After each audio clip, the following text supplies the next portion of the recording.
Bulletin की शुरुआत करेंगे बड़ी खबर के साथ। बड़ी खबर आपको बताएंगे, आज उपराष्ट्रपति चुनाव से जुड़ी इस वक्त की बड़ी खबर। आज उपराष्ट्रपति चुनाव के लिए वोटिंग होनी है। सुबह 10 बजे यानी कि करीबन 1 घंटे बाद से वोटिंग शुरू होगी और काम करीब 5 बजे तक मतदान की प्रक्रिया शुरू रहेगी, जिसमें लोकसभा राज्यसभा सांसद भी मतदान करेंगे और आज ही उपराष्ट्रपति चुनाव के नतीजे भी घोषित कर दिए जाएंगे। आपको बताएं कि सत्ता पक्ष और महागठबंधन की ओर से अपने अपने उम्मीदवार उतारे गए हैं। राधाकृष्णन और बी सुदर्शन रेड्डी के बीच ये मुकाबला देखने को मिलेगा। एनडीए की तरफ से उम्मीदवार है राधाकृष्णन, तो वहीं इंडिया गठबंधन की तरफ से उम्मीदवार है बी सुदर्शन रेड्डी। ये बड़ी खबर आपको बता रहे हैं, जहां पर आज एनडीए वर्सेस इंडिया गठबंधन के बीच हमें उपराष्ट्रपति चुनाव का फैसला आएगा। आपको बताएं कि उपराष्ट्रपति चुनाव के लिए 2 उम्मीदवार हैं। पहले सीपी राधाकृष्ण और दूसरे हैं बी सुदर्शन रेड्डी। और तस्वीरें आपको दिखा रहे हैं ग्राफिक्स के जरिए। एनडीए उम्मीदवार सीपी राधाकृष्ण, जिनकी शुरुआत आरएसएस स्वयंसेवक से हुई थी। कौन बनेगा उपराष्ट्रपति? NDA versus India. एनडीए से उम्मीदवार सीपी राधाकृष्णन और इंडिया ब्लॉक से उम्मीदवार justice B Sudarshan Reddy. CP Radhakrishnan NDA की तरफ से उपराष्ट्रपति के उम्मीदवार, जस्टिस बी सुदर्शन रेड्डी विपक्षी इंडिया ब्लॉक के उम्मीदवार। सीपी राधाकृष्णन का जन्म 20 अक्टूबर 1957 को तिरुप्पूर, तमिलनाडु में, जस्टिस बी सुदर्शन रेड्डी 8 जुलाई 1946 को आंध्र प्रदेश के रंगारेड्डी जिले में कृषिक परिवार में जन्मे। सीपी राधाकृष्णन 1974 में भारतीय जनसंघ तमिलनाडु राज्य कार्यकारिणी सदस्य बने। जस्टिस बी सुदर्शन रेड्डी 1971 में ओस्मानिया यूनिवर्सिटी से एलएलबी की डिग्री हासिल की। सीपी राधाकृष्णन लोकसभा सांसद कोयंबटूर से 1998 से 1999 में चुने गए, जबकि जस्टिस बी सुदर्शन रेड्डी 1993 में ओस्मानिया यूनिवर्सिटी के लिए विधि सलाहकार और स्थायी वकील बने। सीपी राधाकृष्णन 2016 से 2020 कोयर बोर्ड कोच्चि के चेयरमैन पद पर रहे। Justice B Sudarshan Reddy 2005 Guwahati high court के चीफ जस्टिस बने। सीपी राधाकृष्णन 2024 से महाराष्ट्र के वर्तमान राज्यपाल, जबकि justice B Sudarshan Reddy 1995 Andhra Pradesh high court में जज नियुक्त हुए। सीपी राधाकृष्णन तमिलनाडु में भारतीय जनता पार्टी के प्रदेश अध्यक्ष भी रहे। जस्टिस बी सुदर्शन रेड्डी 12 जनवरी 2007 सुप्रीम कोर्ट में जज नियुक्त हुए। सीपी राधाकृष्णन पूर्व में झारखंड के राज्यपाल भी रहे, तेलंगाना के राज्यपाल और पुडुचेरी के उपराज्यपाल का अतिरिक्त कार्यभार भी संभाला। उधर जस्टिस बी सुदर्शन रेड्डी 2013 में गोवा के पहले लोकायुक्त नियुक्त किए गए।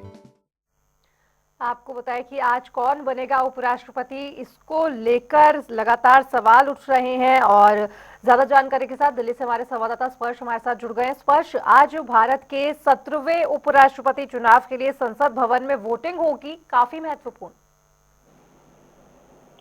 देखिए, बिल्कुल चुनाव के लिए आज वोटिंग होने जा रही है। सुबह 10 बजे से वोटिंग की शुरुआत होगी और 5 बजे तक वोटिंग की प्रक्रिया जो है चलेगी। और आज ही उपराष्ट्रपति के जो नतीजे हैं वो भी घोषित हो जाएंगे जो है वोटिंग के बाद में। और इससे पहले हम देख रहे हैं कि तमाम तैयारियां अभी भी दोनों पार्टियां कर रही हैं। तौर पर बीजेपी ने अपने जो तमाम सांसद हैं उनके लिए अलग अलग केंद्रीय मंत्रियों के आवास पर डिनर का आयोजन किया है। मसलन हरियाणा से संदर्भ रखने वाले सांसद हैं वो केंद्रीय मंत्री मनोहर लाल के आवास पर पहुंचे हुए हैं। ऐसे ही मध्य प्रदेश, छत्तीसगढ़ से संदर्भ रखने वाले सांसद केंद्रीय मंत्री शिवराज सिंह चौहान के आवास पर पहुंचे हुए हैं। और इस ब्रेकफास्ट के बाद में तमाम जो सांसद हैं वो संसद भवन पहुंचकर जो उपराष्ट्रपति चुनाव के लिए वोटिंग की प्रक्रिया है उसमें हिस्सा लेंगे। इनके लिहाज से निश्चित तौर पर जो एनडीए का पलड़ा है वो भारी है। 391 में जो है बहुमत का आंकड़ा है, लेकिन 400 प्लस जो आंकड़ा है वो एनडीए के पास में मौजूद है। वहीं पास में भी 300 प्लस जो सांसद हैं वो देखने को मिलते हुए नजर आते हैं। कुछ ऐसी पार्टियां हैं जिन्होंने इस वोटिंग की प्रक्रिया से एब्सटेन रहने का जो फैसला है वो लिया है। मसलन बीजेडी की बात करें, पीआरएस की बात करें या फिर अकाली दल के एक सांसद की बात करें, ये जो है वोटिंग की प्रक्रिया में हिस्सा नहीं लेंगे। लेकिन इसके अलावा जो विपक्षी उम्मीदवार हैं वो कहीं ना कहीं ये उम्मीद लगाए हुए हैं कि अंतरात्मक आवाज पर भी कई सांसद यहाँ पर वोट डालेंगे, क्योंकि इसमें अगर हम बात करते हैं कोई चेहरा नहीं होता, कोई चुनाव चिन्ह नहीं होता, जो है टिक लगाना होता है, तो उसमें जो है किस तरीके से वोटिंग प्रक्रिया में तमाम सांसद हिस्सा लेंगे, क्या कोई अंतरात्मक आवाज पर वोट डालेगा नहीं डालेगा, इसी को लेकर जो है उम्मीद विपक्षी जो उम्मीदवार है वो लगाए हुए हैं।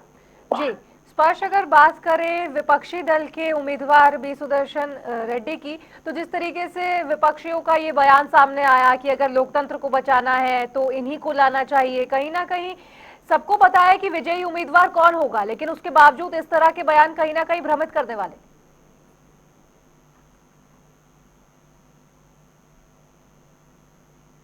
मेरी आवाज आप तक आ रही है स्पर्श? लगता है संपर्क टूट गया, एक बार फिर से जुड़ने की कोशिश करेंगे। तो ये बड़ी खबर आपको बता रहे थे, जहां पर आज इंडिया उम्मीदवार और साथ ही एनडीए उम्मीदवार जब उपराष्ट्रपति चुनाव लड़ेंगे तो देखना वाकई दिलचस्प होगा। जब सुबह 10 बजे से मतदान की प्रक्रिया शुरू होगी, शाम 5 बजे तक ये प्रक्रिया चलेगी, उसके बाद 6 बजे वोटों की गिनती होगी और आज ही भारत को अपना 17वां उपराष्ट्रपति मिलेगा।